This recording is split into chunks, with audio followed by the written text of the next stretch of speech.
Welcome to the Honoring Choices, Engaging Providers in Advanced Care Planning. You may have also seen it promoted as Respecting Personal Choices. My name is Richard and I'll be your operator for today's call. At this time, all participants are in a listen-only mode. Later, we will conduct a question-and-answer session.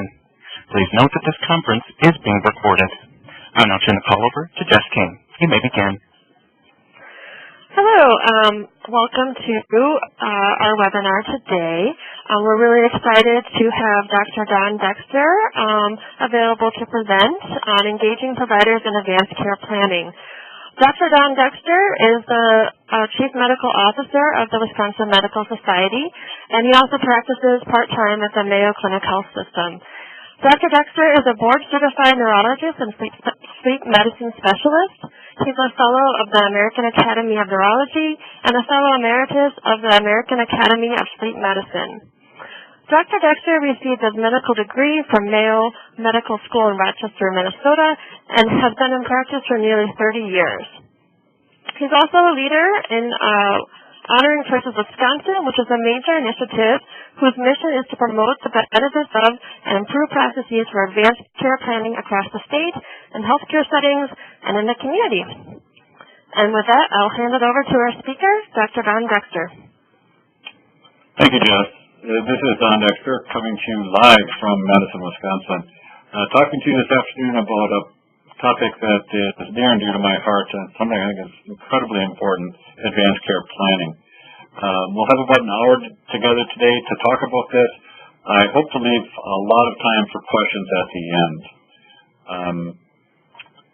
So the objectives for today are to define advanced care planning, to make sure that everyone has a good understanding of that process, and to talk a little bit about how we're handling advanced care planning here in Wisconsin through the Medical Society, our program called Honoring Choices Wisconsin, and then discuss ways to integrate advanced care planning into patient care and hopefully engage physicians and other members of the care team in moving this forward.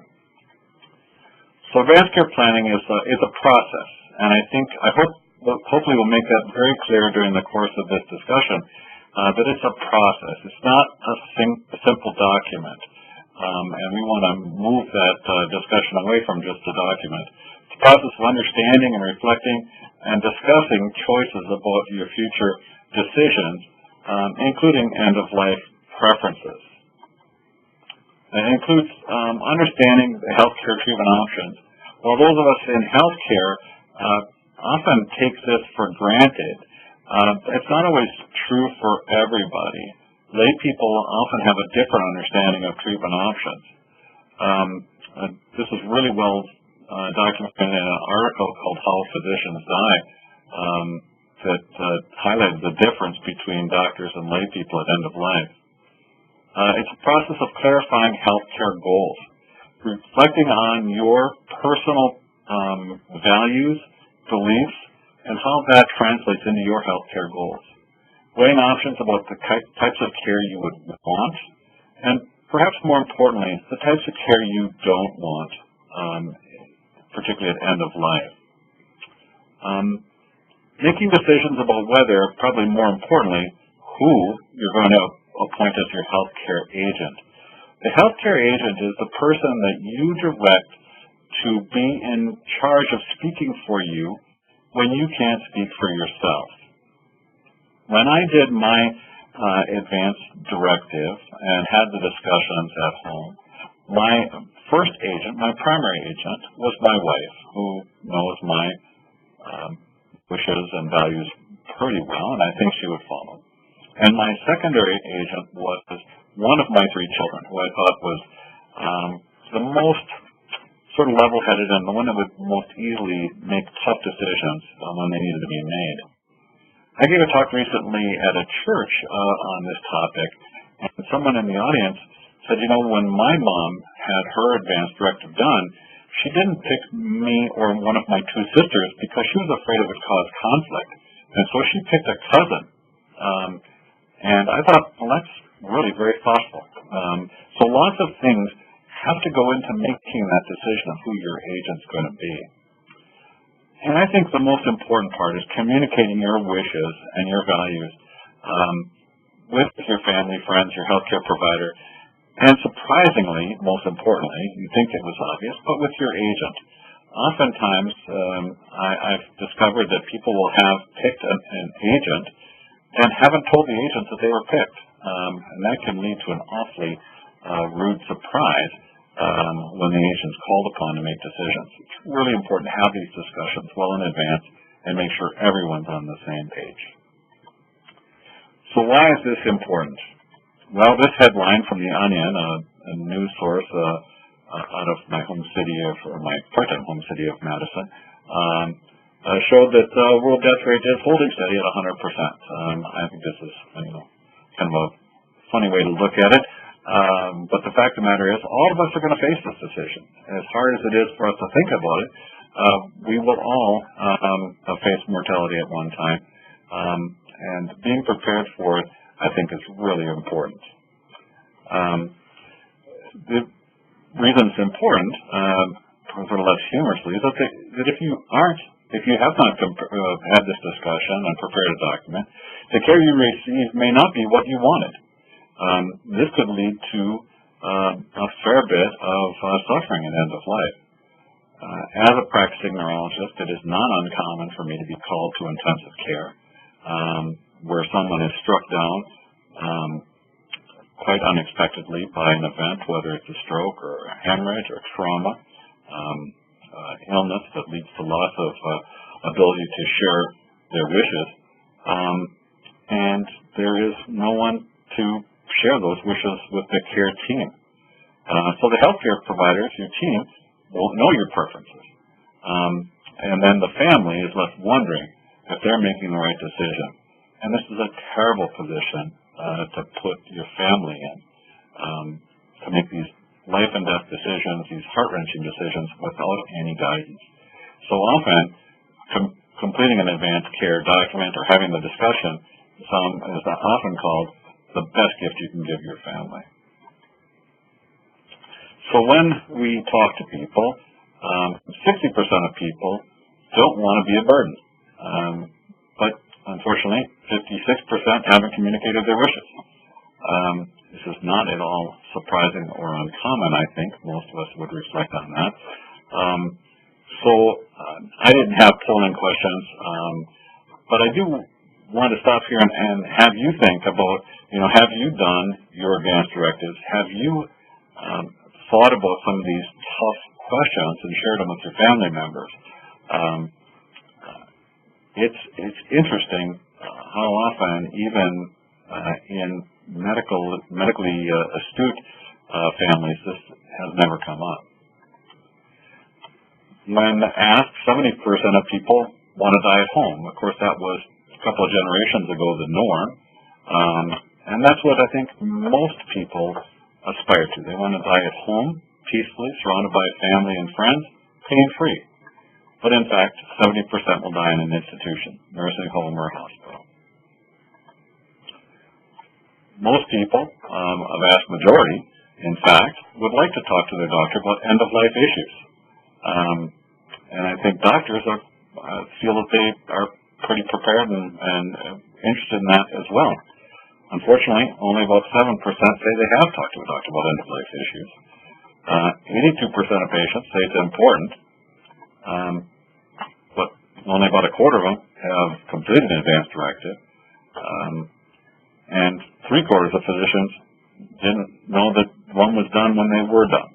So we are falling far, far short of the mark when it comes to advanced directives. What does every competent adult need to plan for? Well, you need to plan for that sudden accident or illness, the one that's the bolt out of the blue, that none of us is really where it's going to come. This is sadly not uncommon, and it can happen to anybody. One of my good friends, quite an athlete, was profoundly injured in a bicycle accident. Another had a complication after surgery, couldn't speak for a while for themselves. So even in people that you would not ever expect this to occur, it can. So I think it's really appropriate for any adult. And then a change in circumstances. Those people with chronic illnesses that know that they have an issue, but take a sudden turn. I think it's important to know what wishes are.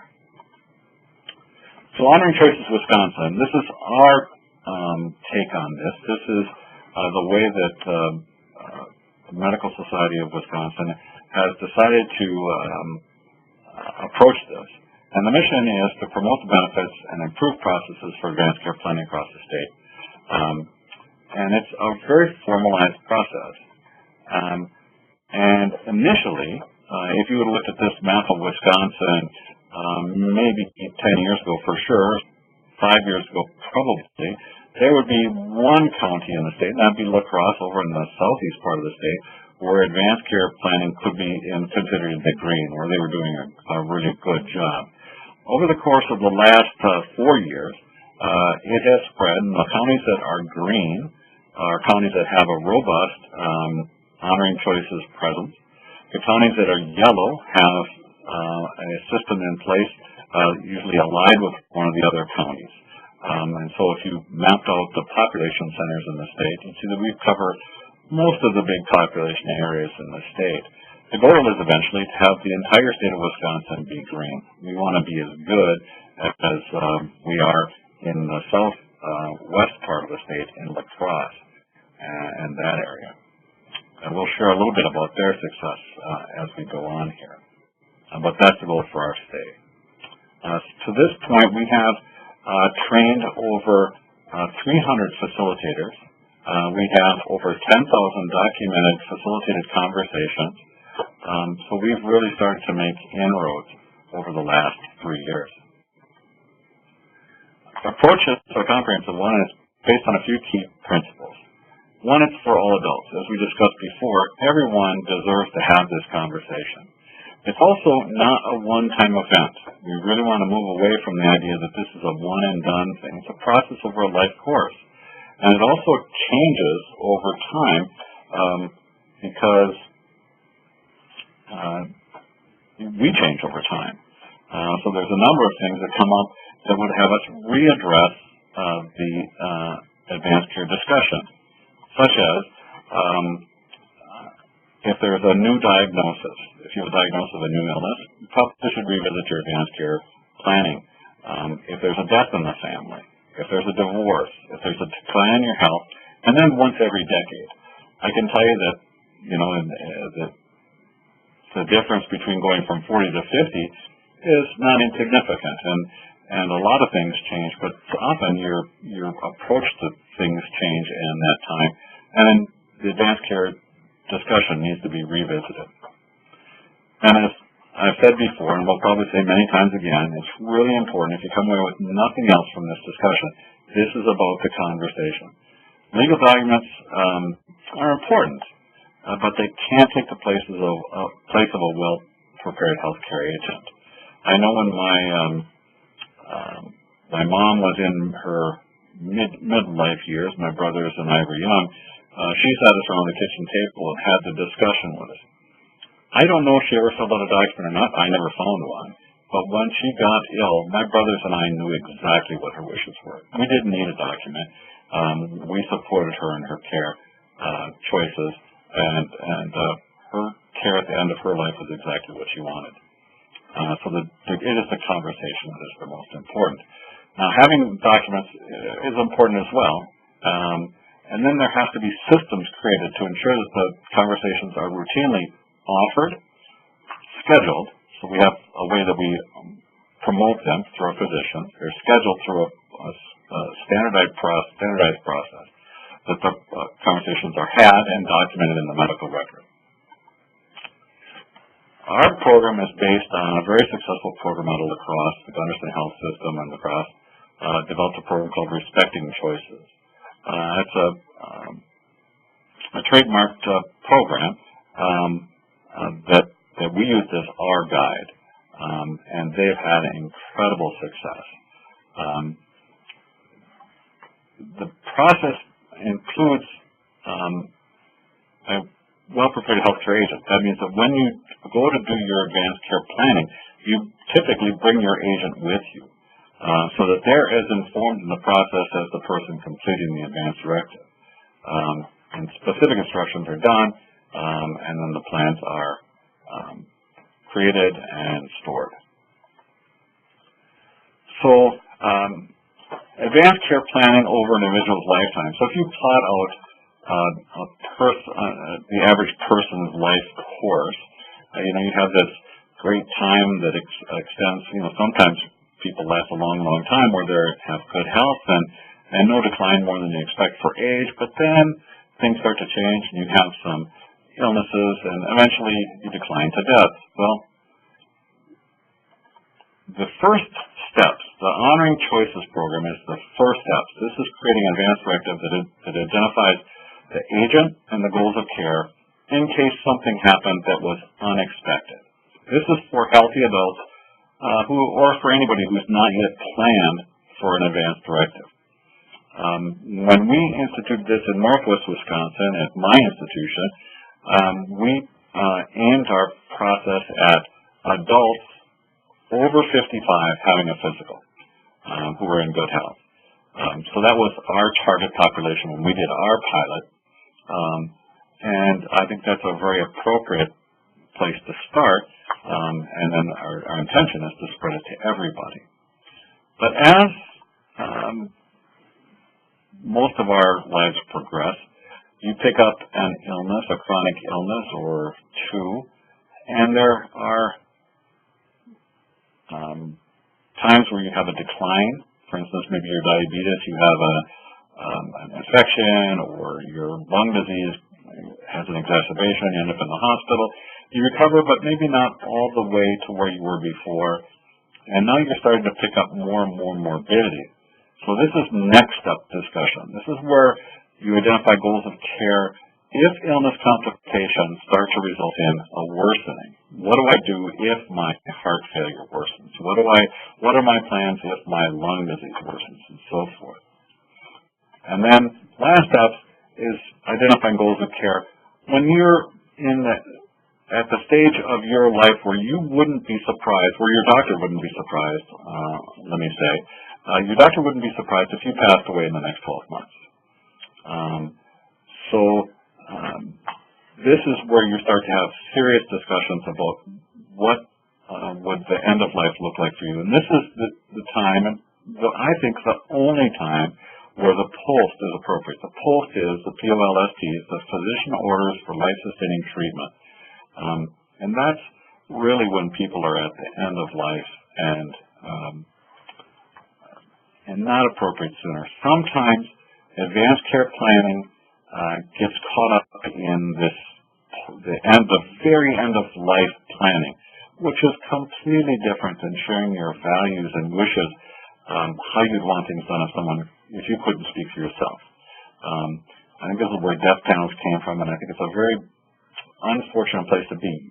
That is way different than advanced care planning for people who are healthy and are just looking at values and things in generalities. What we have learned is that just completing a statutory advanced directive does not work. When I find these in the hospital chart or in the patient's medical chart, they are often not very helpful. They're vague. They'll say things like, no heroic measures. I'm not sure what that means. I know what it means for me, but I'm a little uncomfortable with what it means for the patient. Or sometimes it's to do everything, and I'm not sure what that means either. Do everything when care is futile and all I'll do is promote suffering. I don't think anybody would want that. But they're often just too vague. But that's even if they're done. The prevalence is so low that the form itself is just not done. So in the general population, as we discussed before, it's only about a quarter of people haven't done. Even in people with end-stage illness, it's less than half. And even when they're done, we often can't find them. Because what do people do with important documents? They put them in their safe deposit box. Or they put them in a file at home where they know it is, but maybe no one else can find it. I think we're doing a better job of that nowadays, and 11 states actually have an advanced directive registry. Wisconsin is not one of them. We're working on that, but 11 states do.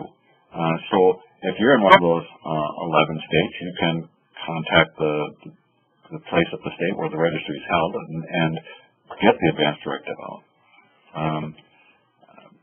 But more often, of course, they're either not done, they're unavailable, or they're ambiguous. And then, if they weren't shared, loved ones, families will often be in disagreement about what it meant. And more than once, I've had families torn apart by differing interpretations of a loved one's wish at end of life. And it is really quite devastating for the family. And I would be very happy when that never happens again. So for an advanced care plan to be successful, they must be created. So we really need to make sure that this work is successful, that we get a majority of people having an advanced directive done, or the discussion held at least. Specific enough for the clinical situation, or enough direction to the agent so that the agent knows the person's wishes and can follow it. That they accurately reflect the individual's preferences, that they're understandable, that they're really quite clear, that they're available, and that they're incorporated into decisions. And we'll see how this can work when we come to an example of a community where it works well. So how do we move from documents to conversation? Well, it requires a real culture change. It's relatively straightforward to get a piece of paper done. You know, we can direct people to have them done, but that really isn't the ultimate goal. The goal is to have the conversation, and so that the documents, when done, really are accurately reflecting the wishes and desires and the values of the person. It requires an organizational and community effort, and it takes time and patience and hard work. It needs multiple professionals involved. I think starting with the patient, but then led by the physician and the remainder of the care team, and that commitment to learning the new skills and practices to make this happen. And let me just say about the new skills and practices, this will vary from place to place. I mean, how we do this in Eau Claire, Northwest Wisconsin, may be very different from how they do it in Green Bay or Duluth, Minnesota, or Seattle, Washington. It may be different in rural areas and inner cities. But the ability to get that to the community and get it implemented is critically important. So what will be the outcome if we do this? Well, there's a huge increase in individual and family satisfaction. I mean, there's a piece that comes to knowing your plans are made and that you're confident your wishes will be followed. I can't underemphasize that this will also reduce pain and suffering at end of life, at least in my experience. And people that have not had this done, I've been often just quite distraught at how people have needless suffering. We really want to see the planning numbers go up, the percentage of plans at time of death, increase the number of hospice admissions where people would have a more peaceful and pain-free death at home, a reduction in family stress, anxiety, and depression. The data is really clear. When a good advanced directive is done and is followed, there's less grief for the family members. There's less bereavement. It is much easier, less depression. It's much better on families. And we want to reduce the number of in-hospital deaths. So I've commented a couple times about how this can go well. And this is data from Crosse County. And now there's two different studies, one in 95 and 96, the other in 2007 and 8. Now this had been work that had been in progress for a number of years. So they didn't start in 95 and 96 with numbers this great, that 85% of people had an advanced directive who died at the hospital. Now, that took years to get there. But they didn't stop at what I would consider outstanding numbers. They kept working. And now, if you're in Crosse County, if you die in the hospital, you will 90% chance that you will have your advanced directive done. And not only that, if it's done, they will find it almost 100% of the time. And even closer to 100% of the time, the decisions for treatment at end of life will be followed almost 100% of the time. That's what we're aspiring to. Those are incredible numbers, but it is completely doable. And I think they're to be congratulated.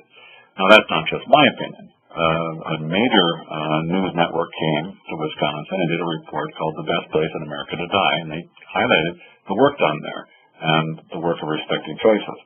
Last summer, there was a consortium of people from 10 different countries that came to Wisconsin to learn about advanced care planning and how to make this happen. So we are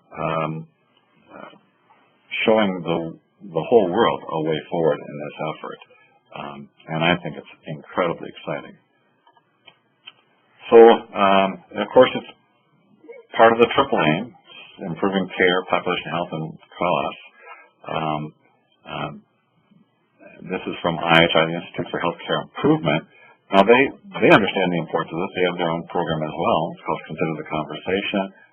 So we're not the only people doing this, but it is very important for the triple aim.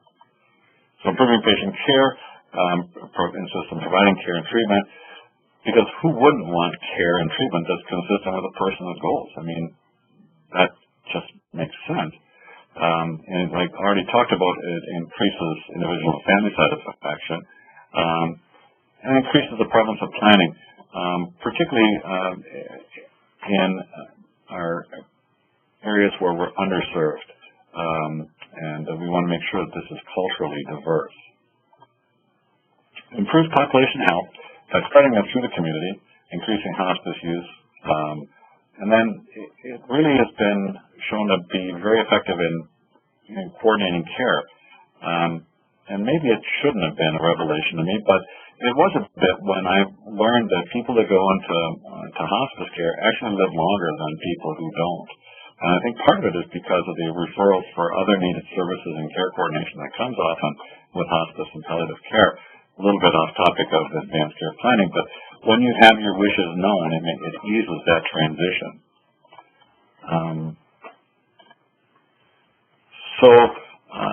Cost, well, this isn't an area that I like to focus on, but that is pretty clear.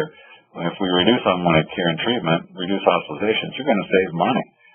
There's dramatic improvements in the cost of care in the last 2 years' life, and reducing hospital deaths is is also a favorable thing for a number of reasons. We had a patient recently in our intensive care for a very long period of time who was never going to leave the hospital and had not had advanced directive done, and the family was being torn apart. But the other issue was the hospital was on bypass, and we couldn't put a patient in that bed that really needed it.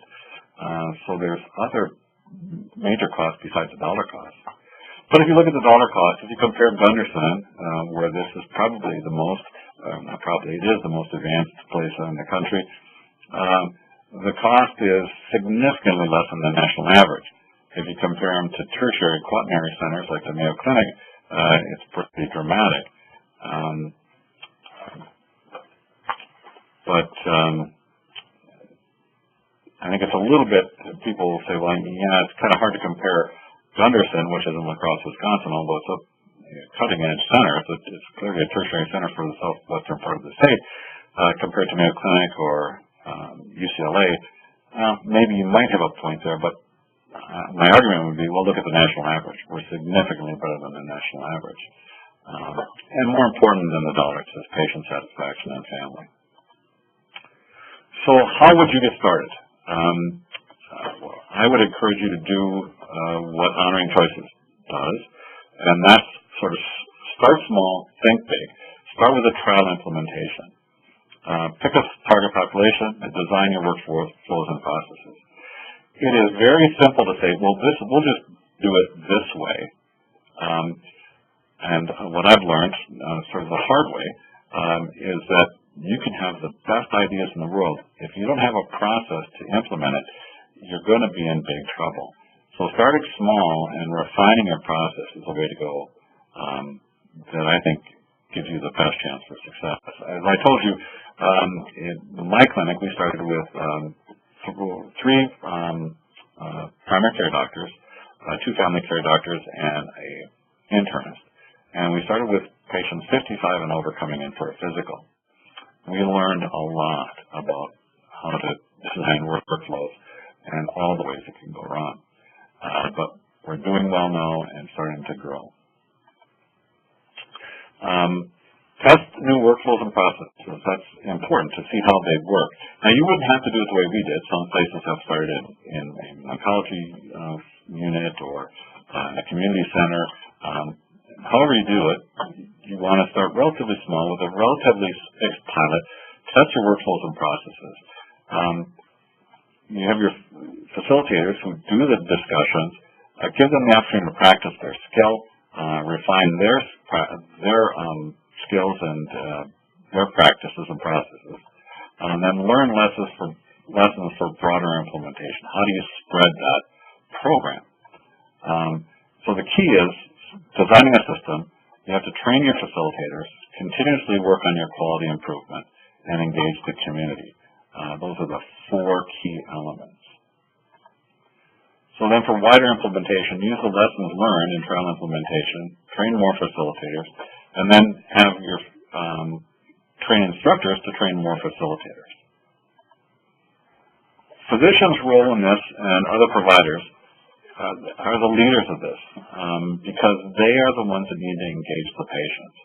They have long-standing relationships with patients. They understand their values, have established trust, and no one can replace the physician and providers in the role of this.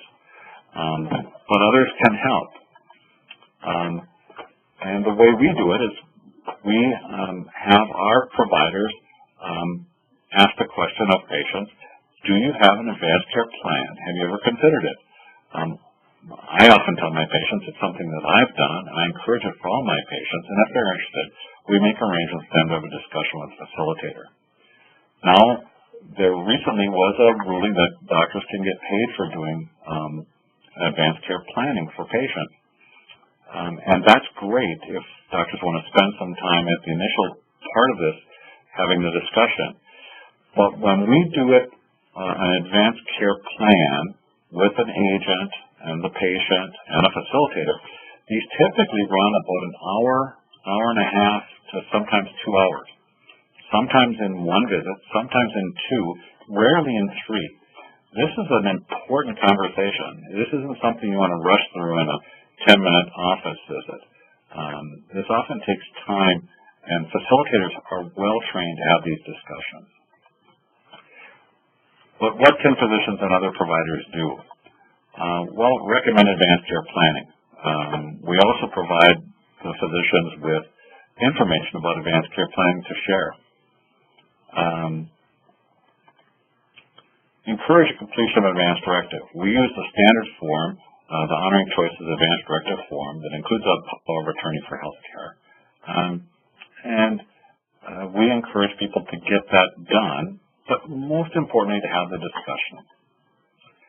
And then normalize it by making it part of routine care. Like I said, I will routinely, it prompts me when I look at the electronic record, there's a place for advanced care planning, so I see it every time I open the record, and I ask patients about it. Even if they say it's done, I will often say, well, have you really discussed this with your family members? Do you think they really know what your wishes are? And often that'll generate some very thoughtful discussion. And then I ask physicians to engage in advanced care planning for themselves.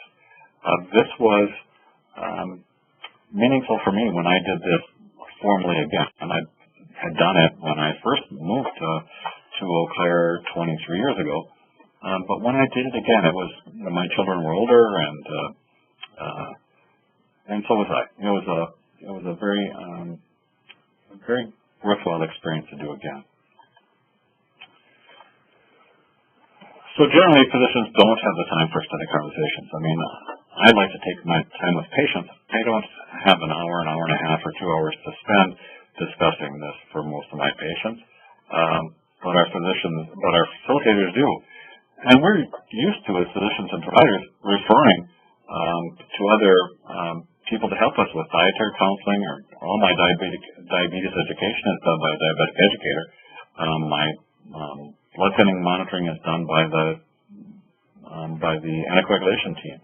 And I have no problem with having that done by a trained facilitator in those settings. So why would I for advanced care planning? The facilitators also acquire needed skills. They get better with more conversation. We've had very positive feedback from our patients. What can physicians say? Well, advanced care planning helps make sure we know what your wishes are. I think that this isn't about, pulling the plug. It's not something that patients say, well, you're going to get somebody to pull the plug. No, we want to know what your wishes are. Kind of demystify this for patients a little bit. Like I said, this is what I tell my patients. I've completed mine. I think every adult should. And I often tell them, I think it's the best gift that I've given my family, that I don't want them to struggle if something should happen to me, that they know what I want. And I recommend it for all my patients, and I often say this as well, because I truly believe this. I think it's very important. And then when people are interested, we talk about the process of a trained facilitator to meet with them, the importance of picking a healthcare agent, and then we schedule a time and make sure that discussion is held, the advanced directive documented, and then incorporated in the medical record. Another thing I want to mention is that when you're in a state like Wisconsin where we don't have a registry, part of our advanced care directive has a place in the back where there's a wallet card where you put your information. It identifies you as having an advanced directive. It allows you to state where it's stored, who your agent, who your primary agent is, and who your physician is. And then you keep that in your wallet as another aid. So I think that's pretty helpful. So coming back to the importance of it's about the conversation, these are some quotes from patients that are in a video that we've produced about honoring choices. And these are what patients said. And it was very interesting what patients thought of what they wanted. There are very many people said they didn't want to be a burden. Often, people would have stories about times where it didn't go well. And I bet if you reflect back, you will have experiences in, if not in your family, probably in families of friends, where things did not go well at end of life. The importance of reflecting on values, I think, is really the most important part of the conversation, because that helps to direct the course of care for most of us. And it's really interesting when people say when they reflect on what's important. That often is very helpful in defining choices at end of life. So if you want to learn more about that part, there's a couple of different options for videos. And if you go to www.honoringchoiceswisconsin.org, you'll find 3 different videos. There's a 10-minute version about patients talking about the conversation. There's a 3-minute version, which is much shorter, and you can share it with groups if you want to spread the word about this. And there's one even with Spanish subtitles. So I wanted to end. I want to make sure that you had my contact information so that if there are questions that you don't feel comfortable sharing live, you can certainly contact me, and I would be happy to either answer them or put you in touch with one of our experts in advanced care planning. But I think we are going to open it up for questions now, and Jess will help me through that part if there are any questions. Thank you. We will now begin the question and answer session. If you have a question, please press star, then 1 on your touch-tone phone. If you wish to be removed from the queue, please press the pound sign or the hash key. There will be a delay before the first question is announced. If you are using a speakerphone, you may need to pick up the handset first before pressing the numbers. So once again, if you have a question, please press star, then 1 on your touch-tone phone. Standing by for questions.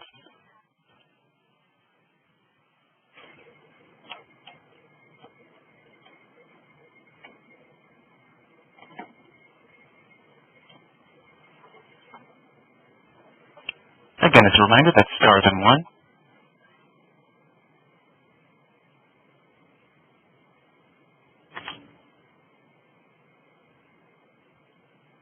And this is Judge King. I just want to remind you that we also have chat available if you prefer to type your questions.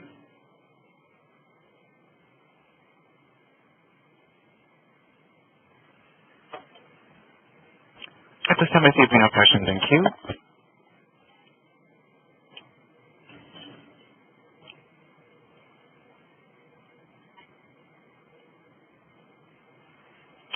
This is Donn Dexter. I just saw that somebody put on chat that Honoring Choices offers facilitator training sessions, and they highly recommend it.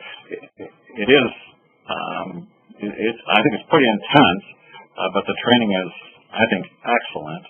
I've sat in on it, and I was very impressed about how robust the training is, and what it takes, what they ask that you go into in the training. So I agree. Dr. Dexter, could you speak a tiny bit more about how nursing homes can support the advanced care planning process? Sure. I think, well, I'm sort of a believer of top-down. So at a nursing home, I would say that the leadership of the nursing home probably should model this by doing an advanced directive themselves. So having the facilitated discussion themselves. And then what we have used a fair bit is faith ambassadors, people who are trained as facilitators but then go out into like church groups and talk, or to nursing homes and talk. So I think going into nursing homes and maybe having a program and sharing with families and patients about advanced care planning, I think it demystifies things a little bit. When I first came home from the service, I worked for an ambulance company, and we did a lot of runs at nursing homes. And it was eye-opening to me that there was a sense sometimes that patients felt a little bit abandoned and alone. And I think it wasn't always the case. There were some places that were just outstanding. But I think bringing this in as a program would be very, very appropriate.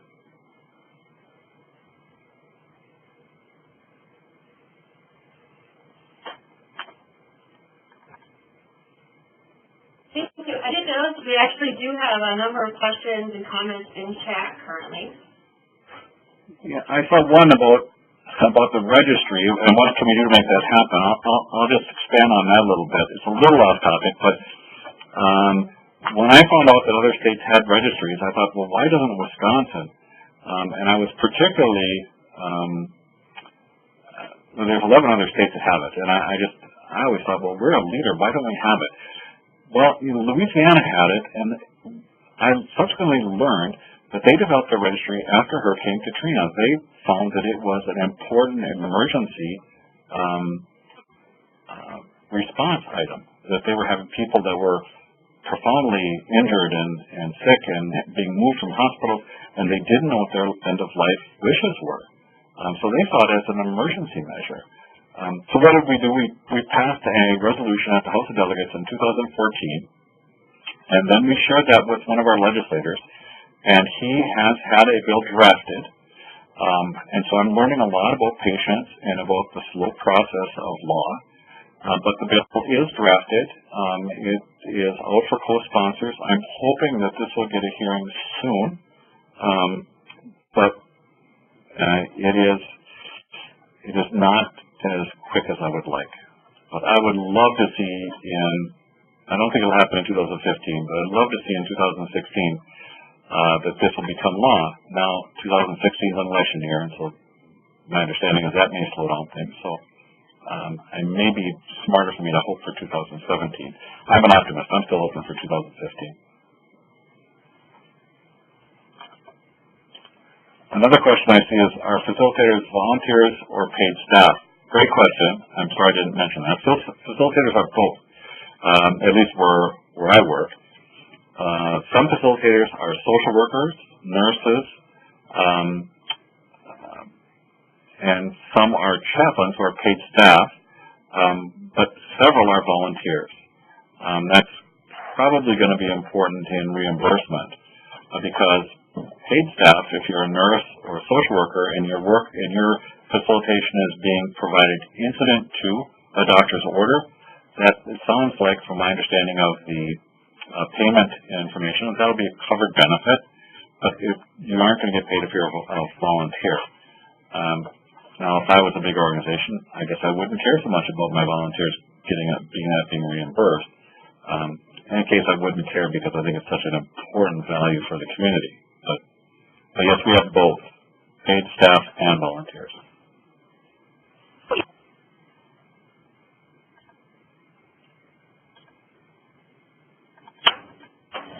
Dr. Dexter, we have a question in chat from Adam Holman, who says that he is a social worker with St. Croix Hospice.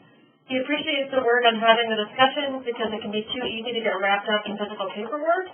As an organization, how can we become involved with your program? Great question. You could contact me. Just shoot me an email at my contact information, and I'll put you in contact with probably Arent who is our community outreach person. And as we're spreading honoring choices throughout the state, we can see if we can't get you involved. I think Adam, you're exactly right. I mean, we sometimes do get too wrapped up in the paperwork. And that would be okay, I guess, if the paperwork was really valuable. But what I often see is it's just not very helpful. That's what I really like about our advanced directive. It's certainly longer and it takes a little bit more time to go through. But it's going to be hard to come out of that without having a pretty good understanding of your values and making a much more informed decision about your advanced care plan.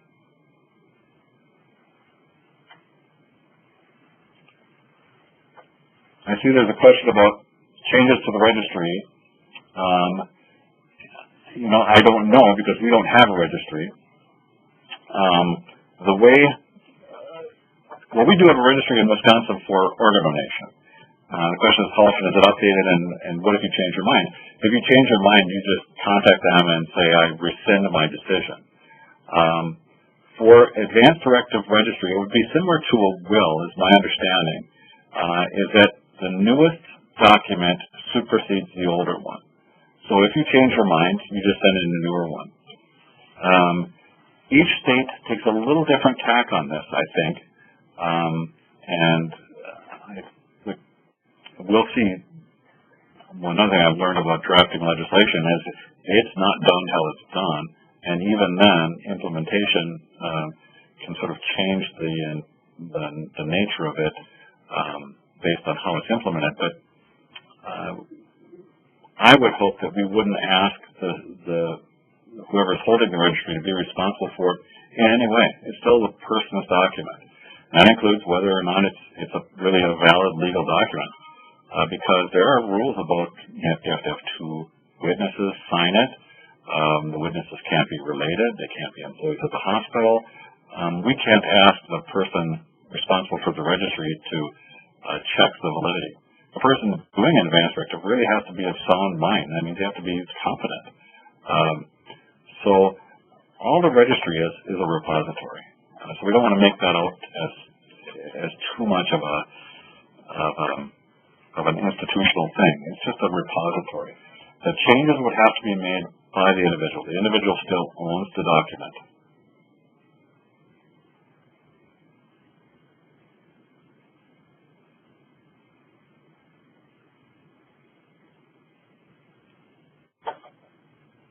Any more questions, Jess? I do not see them. Any more questions? Well, great. I thank you all for your attention. I strongly encourage you to give this some thought yourselves individually. Maybe discuss it with your family. Thanksgiving was a great opportunity. We didn't do that. I was on vacation, and I didn't want to bring it up with people I didn't know. But and we'd had it at our house already. But I encourage you to talk about it at the table with your family. It's often a very interesting discussion, and it gets kids off the cell phones.